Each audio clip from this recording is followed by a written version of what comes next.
Olá, me chamo Gabriel Matos e esse é o meu canal. Sou um contador de histórias, algumas escritas por mim e outras pela vida. Aqui, a ideia é fazer uma imersão em um conto original e ajudar você a esquecer os problemas. Já aproveita, se inscreve e deixa o like para apoiar o canal e não perder nenhum conto. Sente em uma cadeira confortável ou se aconchegue aí na cama e deixa o resto comigo. Dito isso, vamos ao conto. Eu me chamo Júlio. Eu morava em Resende, no interior do Rio de Janeiro, lá pelos anos 2000. E naquela época era muito comum bater papo pelo Mirk e pelo Avalanche, que eram dois scripts de bate-papo que não tinham foto nem troca de arquivos. Era só conversa mesmo. A gente falava com pessoas da própria cidade, em grupos, sem fazer ideia de quem estava do outro lado da tela. Naquela época também existia quase uma tríade sagrada, que era o ICQ, os scripts de chat e o Winamp. Quando a conversa com alguém engrenava no Mirk, o próximo passo era levar para o ICQ. E tinha um número, seu ID era um número. Ele funcionava meio como o MSN e nos dias de hoje o WhatsApp. A gente ouvia a música no Inamp, que tinha baixado no Emule, criava playlists com carinho e depois gravava tudo em CD. Enquanto a gente conversava, a gente jogava Warcraft também. Geralmente a partir de um CD pirata que já tinha rodado o bairro inteiro, passando de mão em mão. Nessa onda eu acabei conhecendo a Carol. Não conhecendo de verdade, claro. Conhecendo no Mirk mesmo. A conversa fluiu, criamos um laço e dali fomos pro ICQ. As madrugadas viraram rotina, sempre depois da meia-noite, que era quando dava para usar a internet tranquilamente, pagando apenas um pulso no telefone. Conversa vai, conversa vem, a gente foi se apegando. Até que um dia, ela me convidou para ir para o Rio de Janeiro. A ideia era simples. A gente ia se ver pessoalmente e descobrir se rolava química. Naquela época eu tinha 18 anos e já fazia faculdade de Direito. E como eu tinha família no Rio, meus pais acharam boa a ideia. Até porque eu já tinha uma certa liberdade. Eu acabei contando para o meu pai que estava conhecendo alguém. Ele respondeu que já sabia. Disse que tinha percebido que eu ficava até de manhã conversando e que andava com aquela cara de bobo clássico de quem está apaixonado. Fui para ficar na casa da minha tia lá na Tijuca. E de lá eu ligaria para Carol. Porém, Carol não quis me dar o seu telefone. Foi a primeira coisa que me chamou a atenção. Mas hoje eu até entendo. Questão de segurança, né?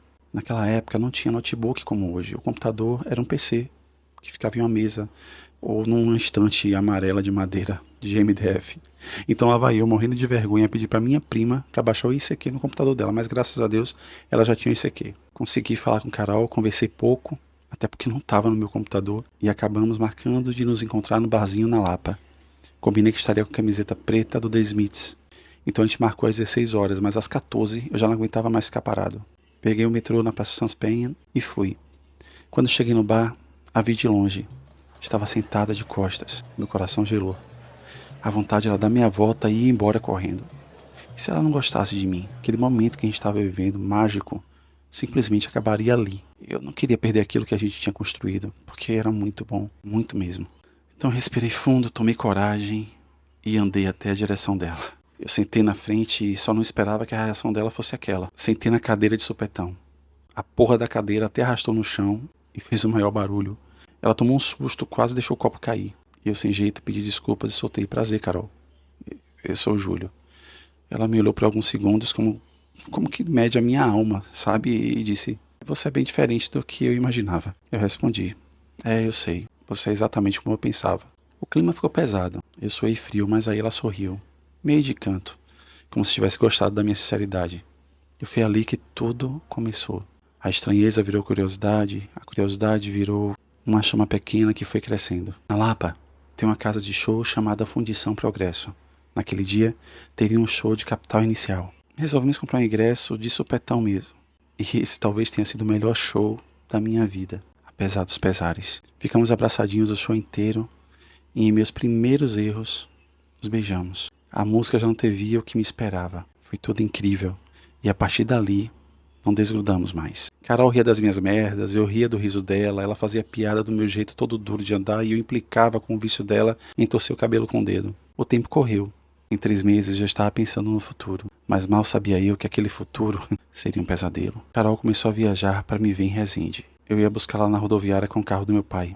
E quando ela descia do ônibus, parecia que o mundo ganhava cor. Minha mãe adorava ela, fazia bolo, puxava assunto, tratava como se fosse da família. Meu pai, esse ficava na dele. Observava, um olhar que parecia atravessar Carol às vezes. Até que um dia, Carol me puxou de canto. Com a voz bem baixa, ela me falou: Júlio, você nunca me contou que sua família tinha tanto dinheiro. Eu ri sem entender. Eu nunca achei que isso fosse um problema ou uma questão. Mas o jeito que ela disse não era só surpresa. Tinha medo no meio, sabe? Tinha um ar estranho. Mesmo assim seguimos e eu nem percebi aquilo naquela época. Era um namoro intenso, daqueles de filme. A gente viajava de ônibus, passava a tarde inteira deitados no sofá, mãos entrelaçadas como se o mundo fosse acabar. Só que tinha uma coisa. Carol nunca me apresentou a família dela. Sempre uma desculpa, sempre um desvio, uma avó doente, uma viagem inesperada.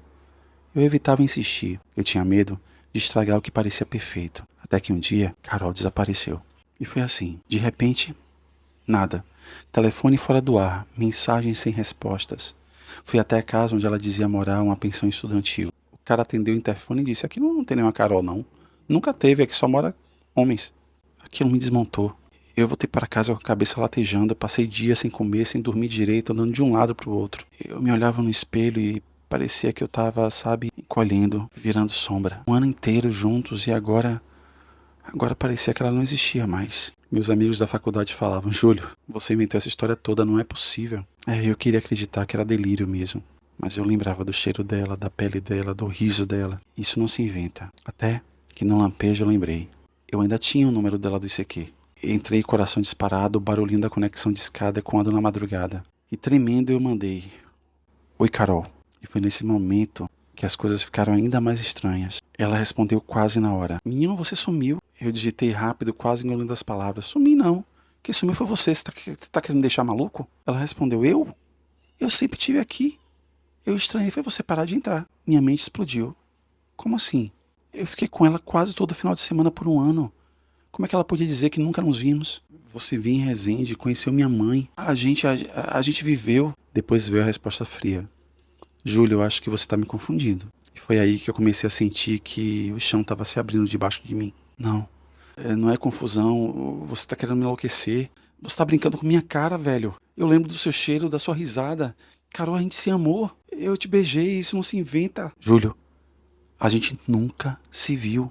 Eu fiquei em choque e pedi para ligar para ela e ela topou. O telefone tocou e quando ouvi a voz, eu gelei. Era doce e tímida, mas não era a voz que eu conheci no bar. Não era a voz que dormia no meu peito. Essa não é a voz. Sua voz. Falei quase sem ar. Claro que é a minha voz, né, Júlio? Ela respondeu assustada. A gente nunca falou em outro lugar, além do ICQ. Naquele dia em que marcamos no bar na Lapa, eu peguei o carro de minha irmã emprestado. Mas eu estava tão distraída e ansiosa que não percebi que atravessei a via no sinal vermelho. Foi aí que...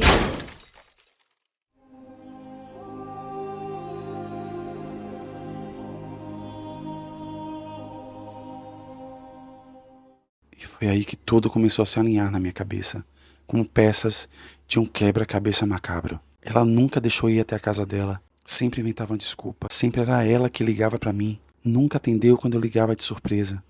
Nunca vi uma foto, nunca vi um documento, nada. Eu tremia suando frio. Então eu disse: então quem era a mulher que eu encontrei? Quem é que estava comigo esse tempo todo? Do outro lado da linha, a Carol verdadeira. Ficou em um silêncio. Depois, baixinho, quase com medo, ela falou: Júlio, alguém enganou você. Naquele instante o mundo parou e eu fiquei sem som, sem ar, como se o tempo tivesse congelado. Tudo que eu vivi, cada toque, cada riso, cada lágrima, parecia ter sido roubado de mim. E foi nesse momento que meu pai entrou no quarto, sério, com um papel na mão. Olhou pra mim e disse seco: ela levou quase 100 mil da minha conta, Júlio. Eu pedi desculpa a Carol verdadeira e desliguei o telefone sem conseguir falar mais nada. Depois da revelação do meu pai, minha cabeça entrou em curto. Eu mal sabia administrar meus pequenos problemas de adolescência, quanto mais a situação tão grave como essa. De um lado, a falta do meu grande amor, que deixou uma lacuna enorme no meu coração. Do outro, a sensação de ter sido traído de uma maneira tão cruel e agora ter prejudicado a minha família. Em momento nenhum lembrei da Carol verdadeira. A minha cabeça estava tão cheia. Meu pai não me culpou. Se colocou ao meu lado o tempo todo. Afinal de contas, somos todos enganados pela fake Carol, né? Mas mesmo com a certeza de que ela é uma bandida, por que meu coração insistia tanto em sentir falta dela? Pensar nela, sentir o cheiro dela. E eu passei noites revisitando cada detalhe. O primeiro encontro, o show na Fundição Progresso, os abraços, os beijos em primeiros erros. Tudo parecia real demais para ter sido só um teatro dela. Não é possível. Como é que alguém pode mentir tanto? E como é que eu fui tão burro de acreditar? Como? Eu não sei. Dias depois eu lembrei da verdadeira Carol e entrei no ICQ. Ela me contou como se sentiu quando eu sumi. que ficou preocupada achando que algo de muito ruim tinha acontecido comigo, como de fato aconteceu, né? Ela falava que sentiu minha falta. Eu tentei me permitir revisitar o velho sentimento de um ano atrás, tentando transferir para a verdadeira Carol o que eu sentia pela falsa. Mas não me senti bem fazendo de muleta, sabe? Eu não queria usá-la para esquecer, não era correto. E também, em que mais eu poderia acreditar? No dia seguinte, recebemos uma intimação. Teríamos que ir prestar depoimento na delegacia. Nada nem ninguém teria me preparado para ouvir o que o policial tinha a me dizer. Aquilo destruiu meu coração. O dia a dia da delegacia chegou. Fomos apenas eu e meu pai. Aguardamos sentados ali naquele ambiente que exalava hostilidade. O delegado nos chamou. Sentamos na sala e ele foi ouvindo o nosso relato. Vez por outra, parava para perguntar alguma coisa. E a escrivã lá, tac, tac, tac, tac, ditava rápido cada palavra minha e do meu pai. Ao final do relato, ele pediu que levantássemos para olhar a tela do computador. Na tela, meio pixelada, a foto da Carol, da minha Carol. Meu coração tremeu. Já havia passado mais de um mês desde a última vez que eu a vi. Me odiei muito por ainda sentir algo por ela. É ela? Perguntou o delegado. Eu e meu pai respondemos em uníssono. Sim, é ela. Essa bandida se chama Mariana. Ela é procurada há anos. Nunca conseguimos colocar as mãos nela, o delegado falou. Ela já fez isso outras vezes? Meu pai perguntou porque eu não conseguia falar nada, só ouvi. Sim, já. Pelo que levantamos pelo menos uma dezena de vezes. Meu Deus, uma menina tão nova, meu pai disse. O delegado riu e respondeu, nova? Ela já tem 30 anos. Eu e meu pai quase caímos da cadeira. Pois é, 30 aninhos bem vividos, mas ela é só a ponta do iceberg. Por trás dela, existe uma quadrilha muito bem organizada. Eu gelei. Meu pai apertou meu joelho com força. Eu tô aqui com você, meu filho, ele disse. Saímos da delegacia. Não sei como é que eu cheguei em casa. Só sei que eu cheguei. Eram muitas informações para processar. Eu não tinha como lidar com tanta coisa. Ela se chamava Mariana, tinha 30 anos. Ela mentiu em tudo, meu Deus. Os dias se arrastaram e eu ia retornando à minha velha rotina. Devagar fui me permitindo aproximar da Carol real. Não que fosse algo difícil. Eu havia me esquecido o quanto ela era cativante. Com avançados dias em que conversávamos pelo bate-papo de madrugada, pude perceber o quanto ela também era diferente da outra monstra. Não que a outra não fosse incrível, apesar de bandida. Mas a Carol verdadeira era incrível de um jeito diferente. Ela pediu para me conhecer, mas eu ainda não me sentia bem para pegar um ônibus e ir ao Rio. E ela não viria para Resende, né? Então, os meses foram passando e nada de nos conhecermos pessoalmente. Pelo menos, meu coração foi esquecendo a falsa Carol. Um dia, meu pai me falou. Eu e sua mãe precisamos ir ao Rio nesse final de semana. Ela quer ir no shopping e também quer visitar sua tia. Tem um dia diferente em família, eu acho que é bom, né? Quer ir com a gente? Quem sabe Carol, a verdadeira, também não queira ir. Fiquei feliz demais. Liguei para ela para convidar e ela disse que iria. As nuvens cinzas foram se afastando do meu coração e conhecer a verdadeira Carol foi muito bom. Foi um dia maravilhoso. A gente riu, a gente conversou, vimos um filme no cinema como dois adolescentes normais. Meu pai deixou Carol em casa à noite. Podemos conhecer seus pais, que eram pessoas maravilhosas. Não falamos sobre o ocorrido. Meu pai preferiu ficar em um hotel para o pernoite e no dia seguinte saímos todos juntos, as duas famílias, e foi um dia incrível também. Fomos em um restaurante onde Carol segurou minha mão pela primeira vez e dali em diante ela não soltaria mais. Chegou a hora de ir embora e eu queria dar um beijo nela, mas com nossos pais ali tão perto eu fiquei tímido. Mas eles perceberam e se distanciaram. E assim, ela me deu o primeiro beijo, de muitos que viriam ao longo dos meses. O tempo passou e eu e Carol ficamos cada dia mais próximos. Conversávamos pelo ICQ, madrugada fora, planejávamos viagens com nossos pais nas próximas férias, falávamos de tudo. Eu estava muito apaixonado e feliz. Foi uma dessas madrugadas, enquanto eu e ela conversávamos pelo ICQ, que na tela do meu computador pulou uma notificação.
Eu fiquei que nem uma estátua olhando para a tela, meu coração saindo pela boca de tão forte que estava batendo. Minha cabeça a 1000 por hora. Eu olhei para o relógio no PC, eram 3 da madrugada. No outro bate-papo, Carol estava se despedindo. Já ia dormir. Escreveu que me amava e eu respondi também, bem frio. Algo mudou dentro do meu coração. Ficou dividido. De um lado, uma vida de sonho com dinheiro em outro país, com alguém que eu amei. Do outro, a vida que eu e meus pais sonhamos para mim, ao lado de Carol, a menina que eu amo agora. Eu tomei uma decisão e quando você souber a qual, você vai surpreender. Tá, eu vou. Isso mesmo, eu iria encontrar a Mariana. Meu coração pedia aquilo naquele momento, mas antes, eu precisava fazer uma coisa. Então eu fiz o que precisava fazer e fui até ela. Ela estaria em um Golf cinza, em frente ao bar que nos conhecemos na Lapa. E lá estava ela, cabelos mais escuros, quase castanhos. Quando entrei no carro, ela me perguntou se meus pais não desconfiaram. Eu disse que não. Ela tentou me dar um beijo, mas eu me esquivei. Ela me disse que entendia o que eu estava sentindo. Eu duvidava muito que ela conseguisse entender, mas eu pedi a ela que passasse na vista chinesa. Disse que queria me despedir da vista. Eu amava aquele lugar. Paramos no mirante, meu coração parecia que iria explodir. Descemos do carro. Mariana falou pouco no caminho até lá. Eu me mantive em silêncio. A vista estava vazia, exceto por um casal que tirava fotos. Eu tinha muita coisa para perguntar, mas só consegui balbuciar uma única pergunta. Por que você fez isso comigo? Ah, porque você estava ali dando sopa, Júlio. Mas a real é que estava buscando algum babaca nojento para fazer o mesmo que fiz com sua família. Eu não imaginei que fosse me apaixonar por você. Você estava saindo com outros homens, Carol. Quer dizer, Mariana. Você fazia o mesmo com eles também? Você acha que eu sou o quê? Uma puta? Acha que eu fazia sexo com qualquer um? Eu não sei mais nada, Mariana, Carol, sei lá. Só que você me enganou. Eu me apeguei, tá, Júlio? Eu me apaixonei por você. Eu pensei várias vezes em não te enganar. Em sair daquela vida, em ficar, fugir com você. Mas existem algumas pessoas por trás de mim. Pessoas perigosas que começaram a ameaçar, fazer mal pra você e pra sua família. Se eu não concluísse o golpe. Pessoas? Que pessoas, Mariana? Pessoas perigosas, Júlio. Que poderiam te fazer muito mal. Eu fiquei em silêncio, digerindo aquela informação. Júlio, eu te amo. Olha o risco que eu tô correndo só pra estar aqui com você. Eu te amei, Carol. Te amei demais. Mas agora te vendo pessoalmente, percebo que morreu. Graças a Deus morreu. O que morreu, Júlio? O que eu sentia. E tudo aconteceu muito rápido. O casal que tirava fotos, na verdade, eram policiais disfarçados. Algumas viaturas fecharam as vias. Ela olhou pra mim com um olhar de tristeza. Você chamou a polícia? Sim, chamei. Por que você fez isso? Porque eu precisava reaver o dinheiro dos meus pais. As policiais algemaram ela. No carro, 2 malas com dinheiro. Os policiais me parabenizaram pela minha coragem e atitude. Meus pais quase morreram do coração quando eu cheguei em casa de viatura. Eles não sabiam de tudo que eu fiz. No final da operação, vimos pela TV toda a quadrilha presa. Mariana acabou expondo a todos. E como eles não esperavam, foram pegos de surpresa. Com o tempo, soubemos que ela era do sul do país. E que os marginais, sempre que ela tentava fugir ou sair da quadrilha, ameaçavam a família dela. Mas não era mais um problema meu. E o tempo? O tempo. Ele passou muito rápido. Já se vão quase 25 anos desde que isso aconteceu. Eu e Carol não namoramos mais. Desde 2010 que somos casados. Temos 2 filhos que adoram essa história e sempre me pedem para contar. Sobre Mariana, nunca mais soubemos daquela bandida. E assim, chegamos ao fim da minha primeira história aqui. E história contada, página virada. Vamos para a próxima. Se você gosta desse tipo de conteúdo, já se inscreve no canal, deixa seu like e clica no sininho para não perder os próximos contos, tá? Até a próxima.